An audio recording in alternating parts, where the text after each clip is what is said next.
Fortune is one of the most mysterious forces in nature.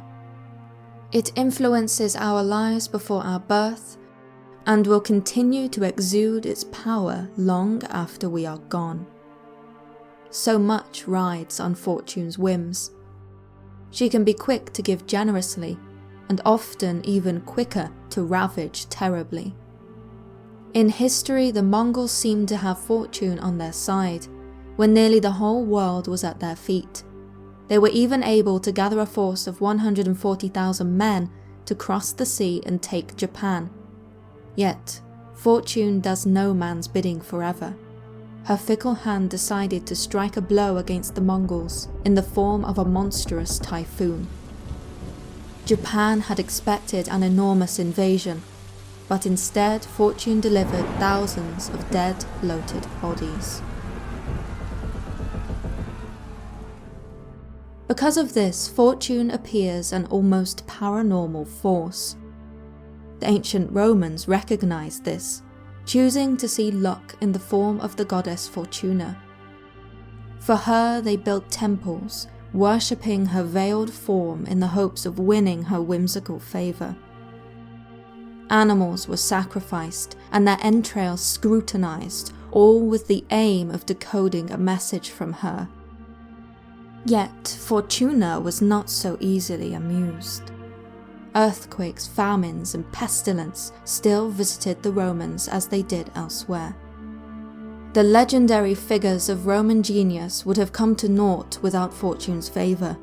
These characters were lucky to have been in the right place at the right time.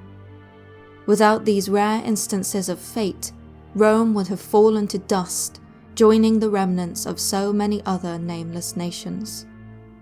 This, therefore, is the story of how two men acted out the roles assigned to them by the goddess Fortuna, to the extent that they would build a new stage for Western civilization to play out all of its spectacular dramas. The legend goes that Rome, through its founders Romulus and Remus, was born on the teat of a wolf. Both the inhabitants of the city-state and the world accepted this as historical truth. After all, there was definitely something of the wolf in the Romans, a restless nature that beckoned them to conquer and devour everything in their path. In fact, it was believed that Rome was destined to conquer the entire world. One man believed that it was only through him that Rome could achieve its rightful glory. This man was Julius Caesar.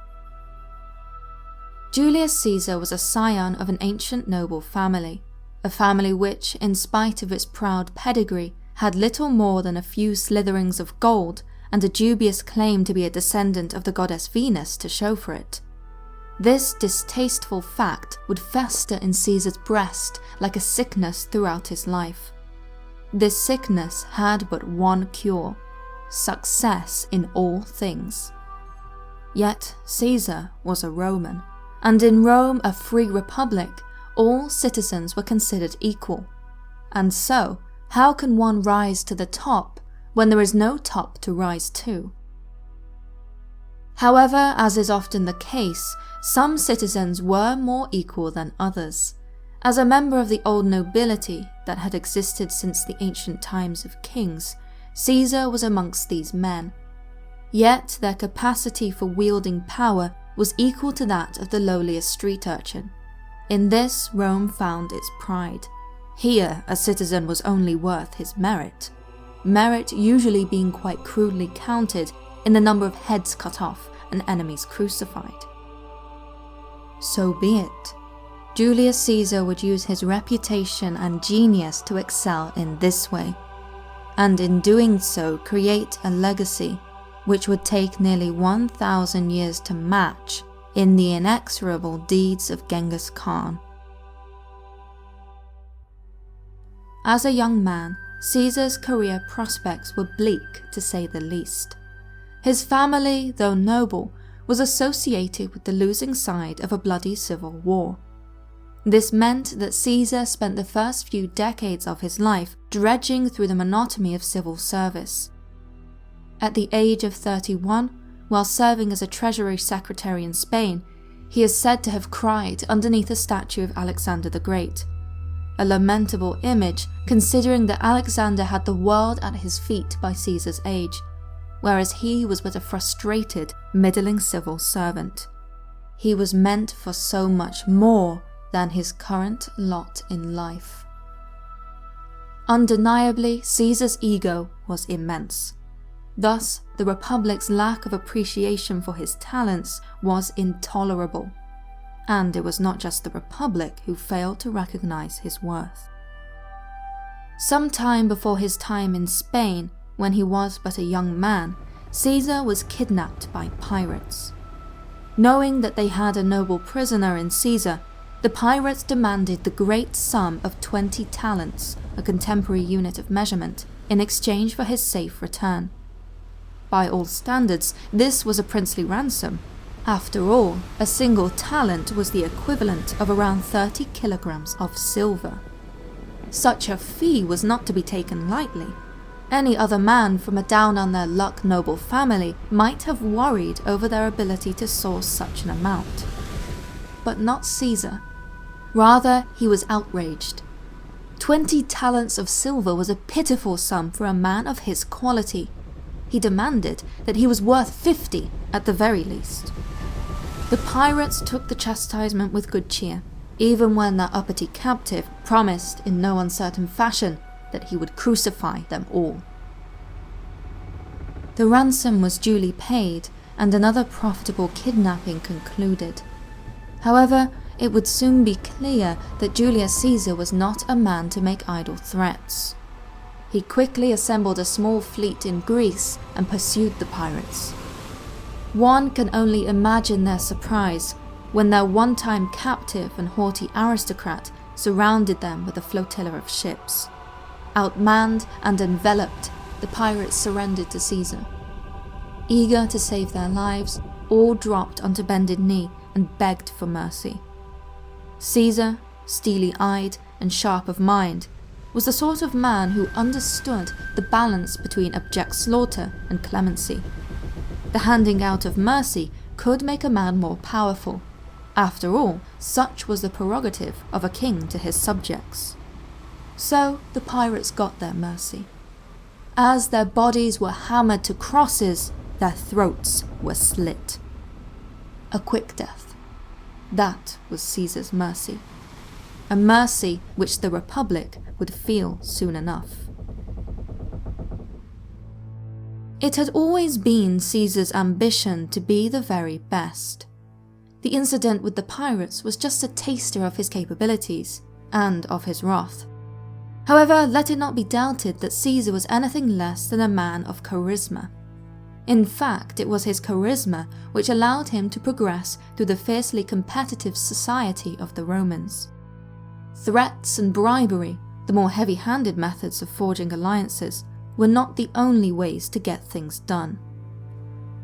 Factional friendships, familial alliances, and even finding your way into the right women's beds were ways which an ambitious citizen could put his charisma to good use, not to forget the blessing of the goddess Fortuna. It was through these methods that a middle-aged Caesar gained the ultimate position within the Republic, consul, a role equivalent to that of a modern-day president or prime minister. Yet even that was not good enough for Caesar. By using the power that position bestowed upon him, he was able to acquire for himself a governorship for when his term of office was over. This governorship would allow him to be free of legal persecution. For as consul, Caesar had made many enemies. Beatings and ritual humiliations were all part of his political program. One time, when in a disagreement with his co-consul Marcus Bibulus, Caesar had ordered a bucket of excrement to be poured over his head during a speech. The last thing that Caesar wanted was for these unfortunate incidents to come back to haunt him later. After all, he was by no means finished. Now well into his 40s, Caesar was about to embark upon his life ambition, the one which, even as a child, he had known he had been destined for: global conquest. Through a series of antagonizing moves, Caesar managed to provoke the tribes of Gaul into attacking him. Gaul, situated north of Rome, encompassed an area similar to that of modern-day France. By luring them into an attack, Caesar had the excuse he needed to initiate a massive campaign of conquest. Within just a few years, Caesar and his armies burned 800 cities to the ground, indiscriminately slaughtering all those within their walls. For those who escaped the blow of the sword, enslavement followed. It has been estimated that these slaves numbered more than 1 million during the initial conquest alone. The area would subsequently be opened up as a new slave market for Rome, which provided its rapacious citizens with a stable stream of servants, gladiators, and prostitutes. His legions, in the course of the war, killed over 1 million men and enslaved 1 million more. A bloody midlife crisis, if ever there was one. Thus, with the conquest of Gaul complete, there was nothing left but for Caesar to finally have his triumph, and for the festivities to begin. This was the moment Caesar had been waiting for. Little did he know that fate would once more test his resolve. On his way back to Rome, Caesar and his legions camped on the banks of the Rubicon River. This was the boundary to the sacrosanct Roman city, where no army was allowed to march except with the consent of the Senate. This permission Caesar requested so that he may parade his men through the streets of his home city and bask in the glory of his success. Messengers hurried letters to the gates of Rome. Denial of such a request was unusual. However, Caesar's enemies had been busy in his absence. The foremost of Caesar's enemies was a man called Marcus Cato. As a leading member of the Senate, he had amassed a strong following who regarded Julius Caesar's personal ambitions as dangerous to the Republic. Their concerns were made all the more justified when Caesar had attempted to secure the re-election to consul in absentia whilst fighting the Gauls. Why should they allow this overmighty citizen to proclaim his greatness in a city where equality was prized? So, when the messengers returned to Caesar's camp, the response of the Senate echoed these very sentiments. Julius Caesar was to return to the capital as a private citizen, alone, or be declared an enemy of the state. Caesar understood the intimate maneuverings of Roman politics better than most. This was a stunt meant to humble him. Such had been a fate prescribed in the past to all men who had become too great for the likings of the Senate. Thoughts of a future marred by legal harassment, defamation, financial bankruptcy, and eventual ignominious retirement coloured Caesar's mind. But, unlike those before him, Caesar refused to see his honours come to nothing. Looking out to his legions, Caesar would have seen an army of tried and tested killers, men who had been hardened by an unimaginably grueling campaign. But, more importantly, men whose hardships Caesar had shared in. As their leader, he had dug trenches and built fortifications with them, starved with them, bled with them, and so forged an unbreakable bond of brotherhood. If it were his command, these soldiers would follow him to the fiery gates of hell. Caesar summoned his men. They wanted their triumph just as much as he did. As their commander spoke to them, it would have become increasingly clear that the only way to achieve their deserved glory was to follow Caesar into civil war. Legend goes that as the army was just about to cross the Rubicon, Caesar ordered them to halt. He walked to where the land met the river and stared into the water for a long time, reflecting on all that had happened in his life to bring him to this point. Why Caesar decided to cross the Rubicon is a question which has haunted historians for centuries. Perhaps it was at this moment that he would have realized that with just one more step, he would be destroying the old order of Rome. In fact, the established order of the entire classical world. All would go up in smoke. In doing so, a new world would be birthed into existence, the world of Caesar, and with it the first clear evolutionary step towards the modern Western world. How many more would have to die in order to achieve this? With this thought, Caesar wakened from his moment of reflection. His lieutenants gathered close to him.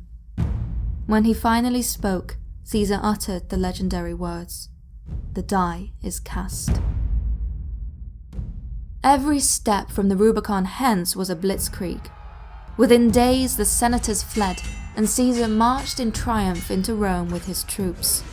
He was master of the city, and soon of the Roman Empire in its glorious entirety. The fleeing senators went on to establish rebellions in Spain and Greece. Caesar and his legions, fueled by yet another victory, quickly caught up with them and crushed them all in turn. Pompey the Great, leader of the senators' armies, fled to Egypt. Pompey had once been a close friend and son-in-law to Caesar, having married his now long-dead daughter, Julia. Upon the shores of Egypt, Caesar found the pharaoh's men awaiting him. They presented him with the gift of a wicker basket. It guarded a gory contents. When Caesar opened it, the severed head of Pompey, his friend and enemy, stared up at him. Caesar instantly flew into a fit of rage and sorrow. This was far from the reaction that the Egyptians had expected. By ordering the slaughter of Pompey, the pharaoh Ptolemy had crossed the line, a line which separated the affairs of Romans from the rest of the world. Pompey had been Caesar's to judge. Storming the palace of Alexandria, Caesar immediately put Pompey's assassins to death. Later that night, a second offering was delivered. Plutarch records it as having been secretly smuggled into the palace, rolled up inside a carpet. This time, Caesar was honoured with a far more pleasant gift. From out of the unfurled rug stepped the 21-year-old rebellious sister queen of the god king Ptolemy, the infamous seductress Cleopatra. After a single night with Caesar, he would help her to topple Ptolemy and become sole ruler of Egypt. In Egypt, Caesar shed whatever remained of his republican pretensions. By helping his now mistress Cleopatra to the throne, Caesar sat alongside her as a godlike being. His egotism had catapulted him to new and unexpected heights. He was no longer a man, but a god-king in the making, ruler of the greatest empire that there had ever been. When Caesar's Indian summer with Cleopatra finally drew to a close, it was time to crush the last few remaining rebels of the Republic, and the best had been saved for last. Cato had watched the fallout of his allies' submissions from his North African villa. Caesar knew how to play the card of clemency, so the hand of friendship had been offered to all who fought against him in the civil war. This had left a bitter taste in the ideologically sentimental mouth of Cato. Only a king had the power to spare, and Caesar was no king. One evening, Cato sat in his villa, discussing philosophy with his son and their friends. Wine was drunk and merriment made. To all it seemed like a normal evening. However, when Cato retired to his room later that night, he knew that he must prevent himself from ever becoming subject to that great tyrant Julius Caesar. Pulling his dagger from his sheath, he placed it to his gut and violently thrust inwards. Yet Cato did not expire immediately. The wails of his agony drew the attention of his son and the resident doctor. They found him collapsed on the floor, covered in blood, with his bowels in his hands as they tumbled out of his cavity. Barely breathing, he stared up at them. Frantically, they started to stuff his intestines back into his body in an attempt to bandage him up and save his life. Cato, sensing their intention, pushed them away and reached inside of himself. In his last act of resistance, he ripped open his bloody wound and finished the deed. Thus ended the Republic, in a pile of blood and guts on the floor. The civil war was over. A new Senate, controlled by Caesar, was instated. Finally, they would grant him many triumphs. Like no man before, he was celebrated. Parades and triumphal games were held across the city. Hundreds of beasts and thousands of slaves were slaughtered in Caesar's honor and for the entertainment of the masses. A river of blood ran through the city of Rome, and bathing in its murky waters was Gaius Julius Caesar, the man who would soon be proclaimed dictator for life and absolute master of the Roman Empire. However, Fortuna's fickle grasp took his arm one day on his way to work. Stepping out from the shadows, a gypsy seer whispered into Caesar's ear and said, "You will be killed on the Ides of March." On the fated day, the 15th of March, Caesar once more saw the gypsy woman on his way to the Senate house. Remembering her warning, he laughed. "The Ides of March have come." Smirking, the woman retorted, "Aye, Caesar, but not gone." That day in the Senate house, under a statue of Pompey, the daggers of all the senators were thrust deep into Julius Caesar. In a moment which would colour artistic imagery for centuries, Caesar fought off multiple daggers before he fell to his knees, weakened but still breathing. Only one senator's dagger remained unbloodied. Brutus, the man raised by Caesar and suspected of being his bastard son. It was when his dagger plunged into Caesar's breast that the will to resist dissipated.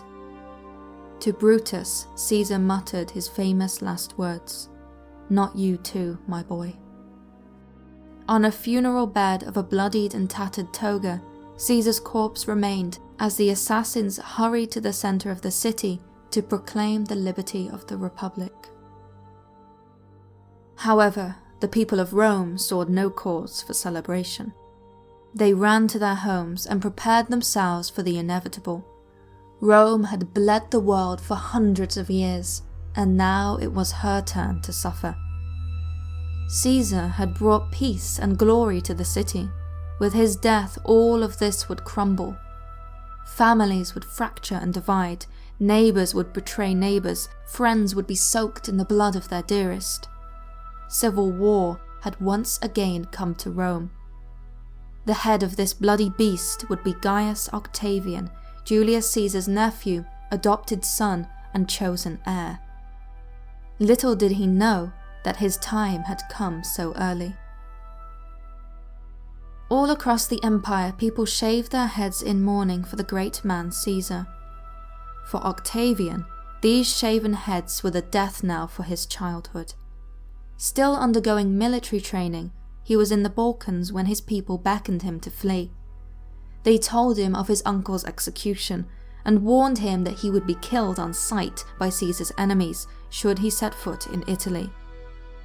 Yet, just like his uncle, Octavian was a man who carved out his own destiny.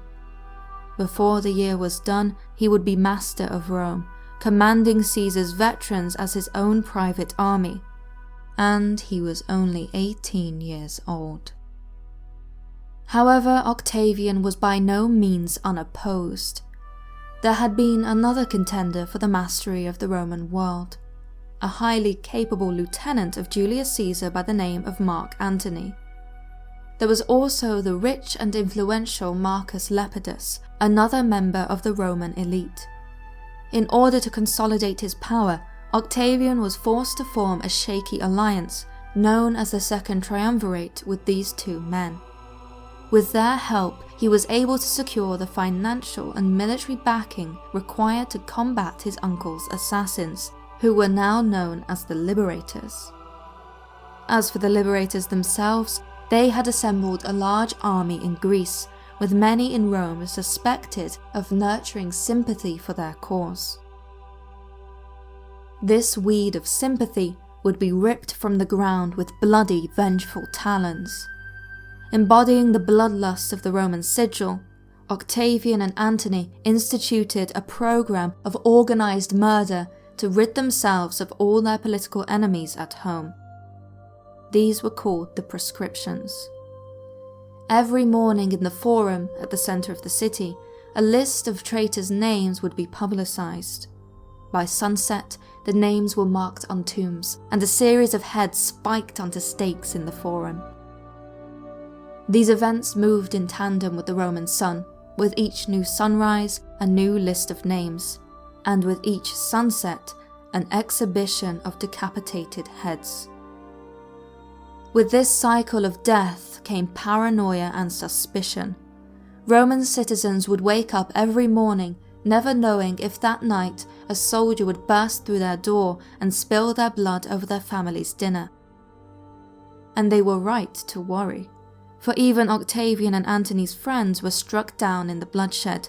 Cicero, the legendary orator, friend, and financier of Octavian, found his way onto one of these fatal lists for having insulted Mark Antony. It was clear that no one was beyond the reach of the proscriptions. All in all, around 300 senators and more than 2,000 members of the nobility were proscribed enemies of the state. And so it was that the remaining senators were tamed through fear. They posthumously proclaimed Julius Caesar a god, thus bestowing upon Octavian the title of Son of God. Octavian, Antony, and Lepidus had secured their power base in Rome. Now they were ready to meet the liberators on the field and destroy the old republic once and for all. The venue for the final showdown would be the Battle of Philippi. The man tasked with leading the liberators' legions was Marcus Junius Brutus, the final senator to stab Caesar, who was also most likely his illegitimate child. Whether or not he knew this to be a possible act of patricide is disputed. Chroniclers reported that, in the lead-up to the final battle, Brutus was visited by a shadowy phantom one night. When he asked, "Who art thou?" the immense spectre was reported as having answered, "Thy evil spirit, Brutus, and thou shalt see me at Philippi." Later, when camped on the grounds near Philippi with his legions, Brutus saw the phantom again. This time, the humanoid being said nothing, only looking at him before vanishing. To the superstitious mind of a Roman, this was a bad sign. Yet Brutus was not the only one to receive a ghostly premonition that night. In the opposing army, Octavian dreamt of an apparition who warned him to flee the camp. The following day, Brutus's men split off from the main army and launched a surprise attack on Octavian's troops. Caught unawares, they were immediately defeated. 18,000 bodies turned the ground red. Brutus had sent the camp into a frenzy, as his own men divulged the plunder and the despoiling of the dead. By the time Octavian's tent was reached, Caesar's heir was gone. Despite this loss, there still remained a great number of men to populate the battlefield. Both armies are estimated to have totaled in excess of 400,000 soldiers and auxiliaries. Battles of this proportion were extremely rare. A few miles from Octavian's camp, the Liberators' fleet had intercepted their enemy's reinforcements and cut off their supplies. 2 legions drowned in the sea. That evening, the Liberators toasted their success with the dead men's wine. This left the coalition in a precarious situation.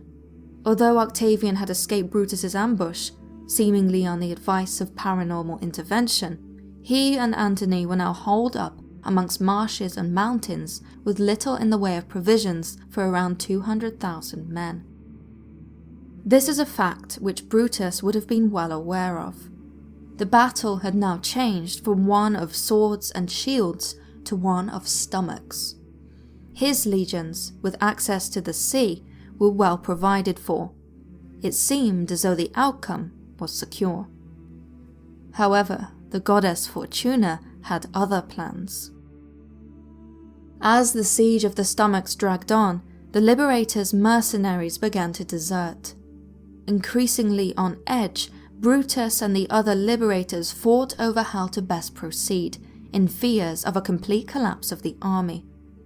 Rather than wait for the coalition's inevitable starved surrender, they prepared for an attack. Meanwhile, Mark Antony's men were on the move. Leaving Octavian to protect the front, Antony made for Brutus's flank. Despite their hunger, his legions sought to unnerve their opponents. When Liberator soldiers taunted them for their lack of supplies, Antony's men threw bread made from roots over the fortifications. After all, these men were grizzled veterans of Julius Caesar, with some having served under him in the bloody days of Gaul. Hunger was but another cost of victory. Such an act of defiance caused more factional dissent among the liberators. With morale collapsing, it was no longer enough to simply outlast their opponents. With more men and a better position, now was the time to strike. Although the dark omen brought by the phantom haunted Brutus's mind, he was forced to concede to the majority. He was but a republican, and only tyrants like Caesar disregard their fellows. So it was that on the 23rd, the two armies met in battle. Unusual for the standards of the period, the bulk of the fighting was hand-to-hand. The nature of the terrain and the stakes of the battle made missiles and archers redundant. Just as this civil war had started bloody, it would end bloody. The number of the fallen was not recorded, but when the liberators surrendered, there were only 14,000 men there to do so. However, before they did, Brutus issued one final command. He is said to have asked one of his men to hold a sword aloft, so that he could run into it.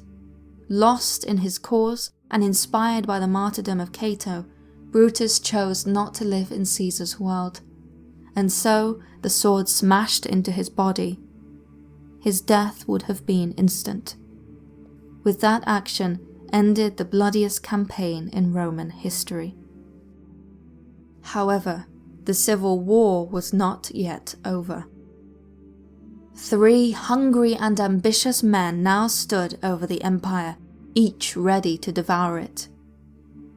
Lepidus took the most modest slice, settling for the wealthy provinces of North Africa.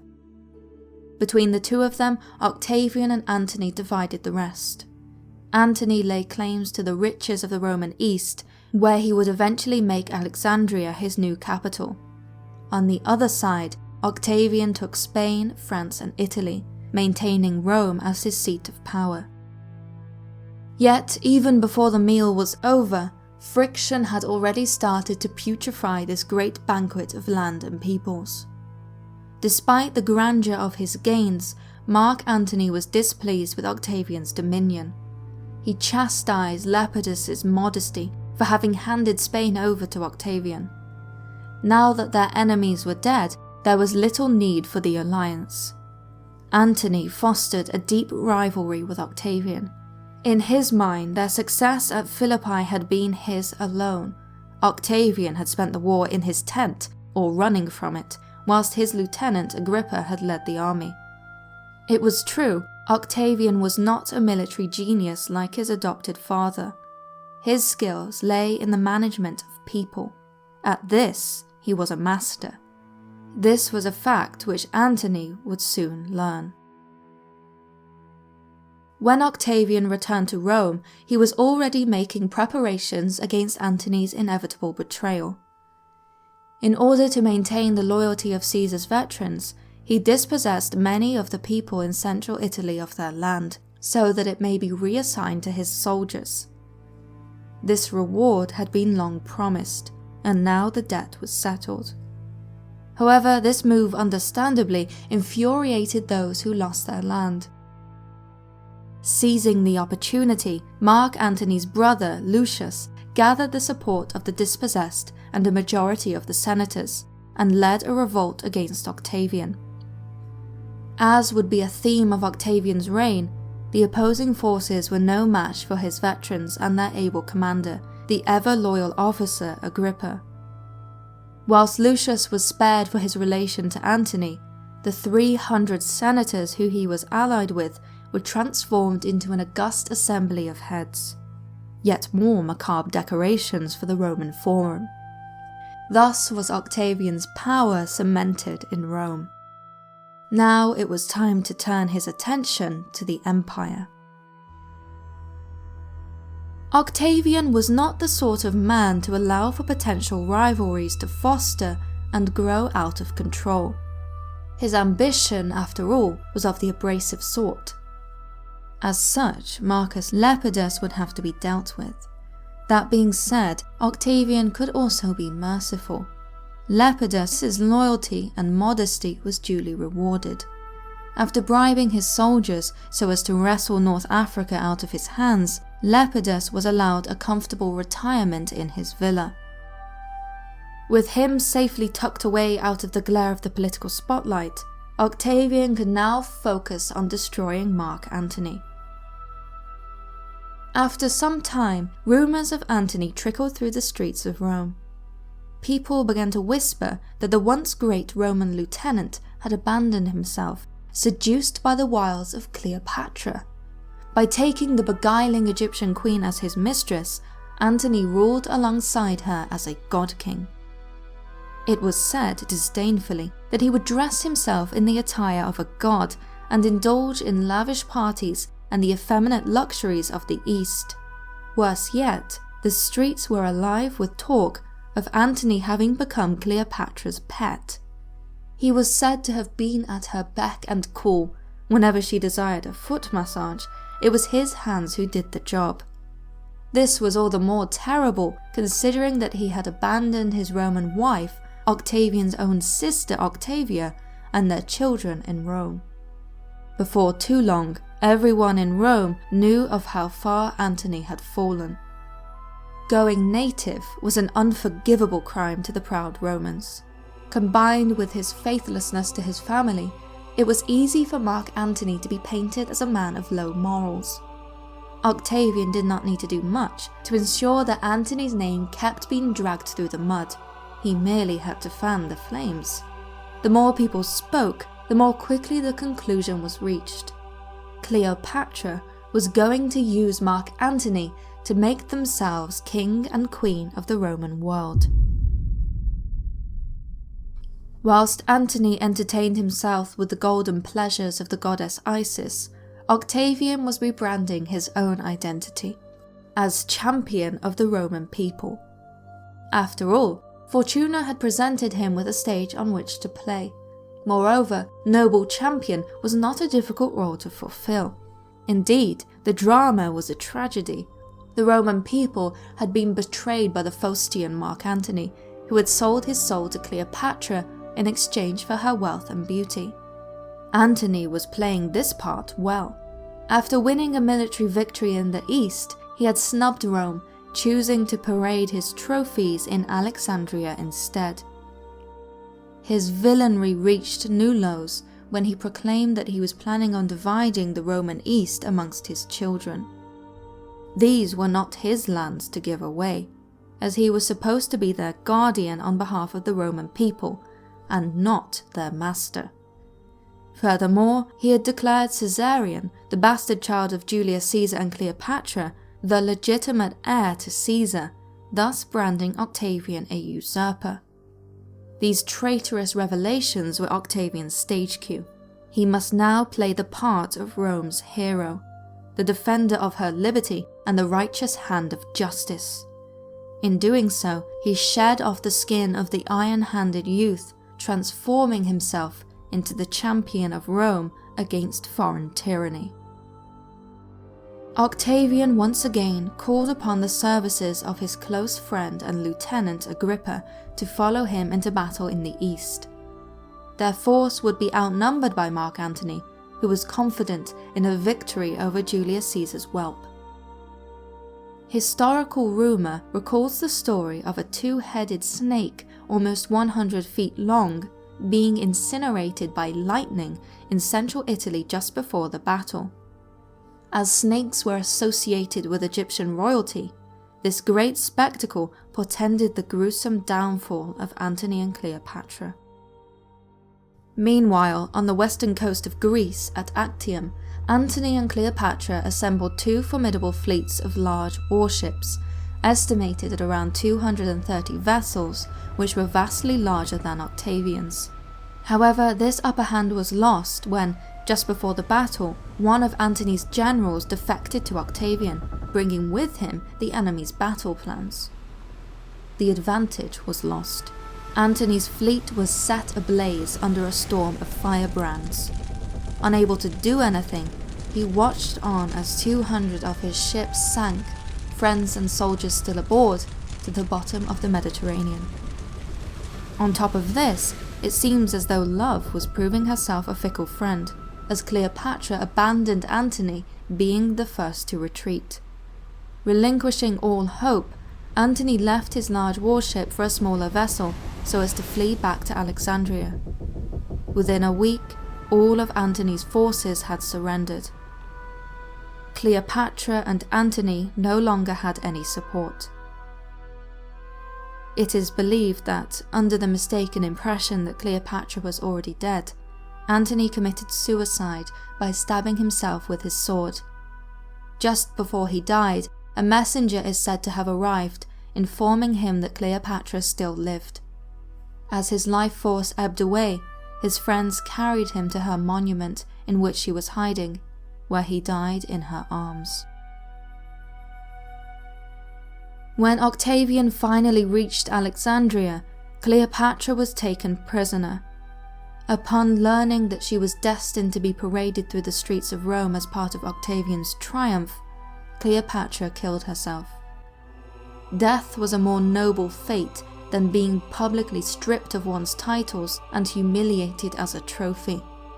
Traditionally, it has been retold that she ended her life with a poisonous asp bite to the breast. However, according to modern historians, it is more likely that Cleopatra drank a deadly cocktail of poisons and opium to induce a far quicker and far less painful eternal sleep. And so, with her end, the two-headed snake was dead. Not only that, but all of Antony and Cleopatra's children, barring the ones Antony had fathered by Octavian's sister, were murdered for the safety of the Roman world. This, of course, included Caesarion, the troublesome would-be heir of Caesar. After such bloodshed, as contemporary poet Horace said, it was now time for a drink. In the days that followed, Octavian hosted an enormous triumph in Rome. Endless spoils of war, as well as animals, slaves, and entertainers, were transported to the city from all across the world. After all, one of the wealthiest provinces of the age, Egypt, had just been annexed to the empire. Even the triumphs of his adopted father, Caesar, would have paled in comparison. Yet Octavian was about more than just material splendor. To showcase his godliness to the people, he had hundreds of shrines erected throughout the city. Behind his own house, a beautiful marble temple of Apollo was built. The location, of course, was no coincidence.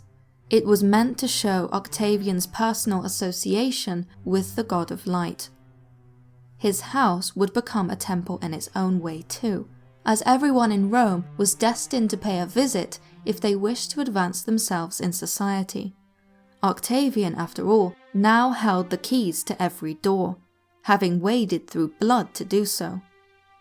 In due course, the Senate would present him with the name Augustus, the illustrious one, which from then on would be used as the official title of the Princeps of the Roman Empire. Augustus Caesar now stood as the most powerful man that had ever lived, an absolute master of an estimated 45 million people. Roughly 15% of the world's population lived and breathed under the rule of this one man. With his cruelty exhausted upon the acquisition of absolute power, he set out to build a peace which would last for generations. There would be wars to come, with most of them concluding in orderly resolution. Augustus expanded the borders of the empire even further, to the extent that the Mediterranean became but a Roman lake. By defining the borders of the Roman Empire so masterfully, he bestowed upon her his most splendid gift, Pax Augusta, a period of relative peace which would last for roughly 200 years. The goddess Fortuna surely smiled upon Rome. Unlike his enemies, Augustus died at the old age of 75. Surrounded by his wife, family, and friends in the same house that his natural father had died in, he is recorded as having said, "Have I played my part well? If so, applaud as I exit." These were not his last words, however, for those he directed to his wife. "Remember our union, Livia, for as long as you live, and so, farewell." And with that endearing human touch, ended a spectacular career and a genius of a man. However, he knew that in his exit the curtain would not be drawn on the stage. For even as the illustrious one's eyes were closing for the last time, a sword found its way to the throat of his grandson in order to consolidate the power of the new leader, Tiberius. Under his rule, Rome would experience depravity sinking to new lows, a standard only to be sunk even lower to the deepest depths of the earth by his descendants. Yet, through these succeeding reigns of pedophiles, rapists, and serial killers, Augustus's legacy would endure and live on for over a millennia and a half. Thank you for watching. If you enjoyed this history video, please give a thumbs up and leave a comment below. We would love to know what you think and whether you would like more videos of this sort.